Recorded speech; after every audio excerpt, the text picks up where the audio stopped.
Mostly press conference. We have here Joel Singh and Les Clemente of the Capital One Soldiers Fighters won in 4 sets against the Galleries Tower Highlancers.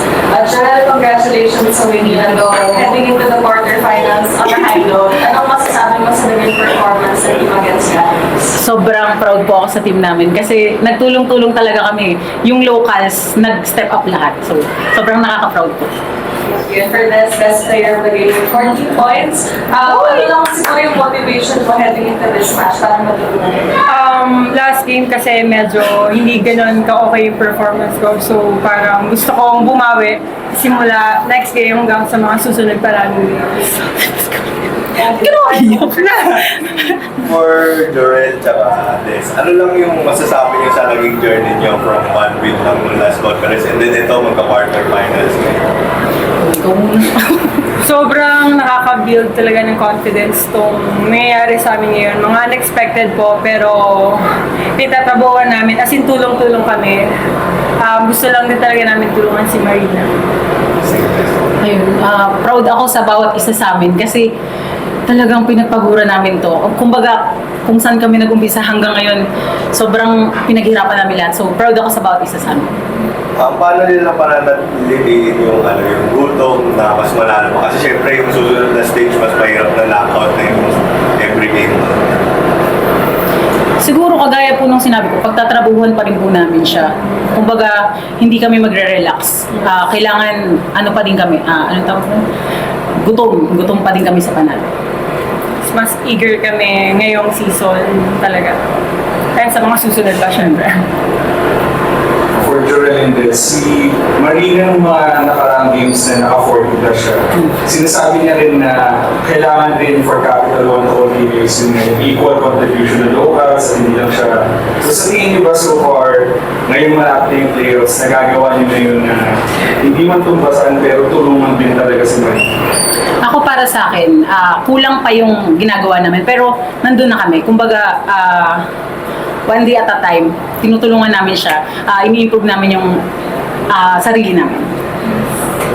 And ayun nga, kami, ang goal talaga namin ngayong conference is one set at a time talaga kasi mas eager and gusto lang din talaga namin tulungan si Marina and Mas umangat yung mas team. umangat pa talaga yung team for yung Capital One talaga.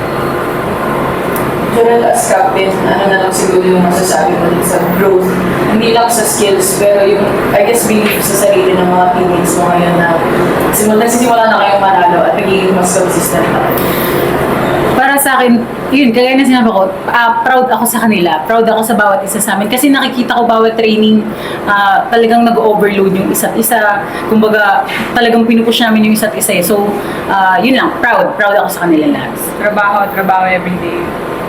Ikaw naman din, siguro personally, yung pag-angat lang din ng vlog mo after this conference, siguro ano lang yung masasabi sa progress na ginawa mo and ano na lang yung itutuloy mo para mas tuloy-tuloy yung growth ng vlog.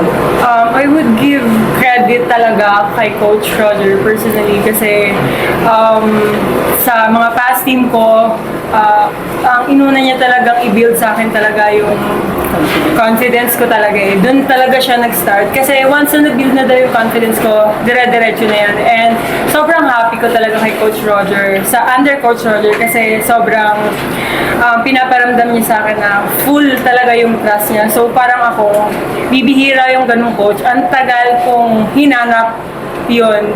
Ngayon ko lang natagpuan yung coach na grabe yung trust sa akin. So parang tinrabaho ko din talaga and tulong-tulong din talaga kami sa loob. Joel, ayun nga, tuwad lang dun sa tanong kanina. Grabe nga yung pinapakita ni Marina to help the team. Siguro, since papasok na kayo ng quarterfinals na hindi na magiging biro yun, ano na lang siguro yung magagawa ng buong team, each player, para makatagpid pa dun sa gulat? Kasi parang, kagaya ito sa Farm Fresh, medyo napagandaan si Marina eh. Paano pala nung makaka-contribute, makakapag-provide ng gulat factor siguro yung Capital One para mas marami kayong ways to attack? Siguro kaming mga locals, kailangan talaga namin mag-step up. Kailangan pa namin mag-double time sa training kasi para hindi lang palaging nakimarina yung attacks. Kailangan namin ma-contribute na maayos yung scores, yung palo. So, ako personally, tinatry ko talaga yung best ko para makatulong sa team. For Jarel and Des, quarterfinals na after nito, siguro personally, ano lang yung magiging mindset nyo kasi knockout match yung quarterfinals? Parang kagaya na sinasabi ni Coach, palaging championship game yung mangyayari. Kasi syempre, kailangan namin ibigay yung best namin every game. Kasi kagaya nga po nasabi nyo, knockout na. So, all out na. Yes, so sa amin, hindi na din biro tong quarterfinals. Hindi lahat ng teams nakakaabot sa quarterfinals. So parang nabigyan kami ng opportunity. So hindi na namin sasayangin yung opportunity din. And help din talaga namin si Marina. Thank you, Jarel. Thank you. Thank you po.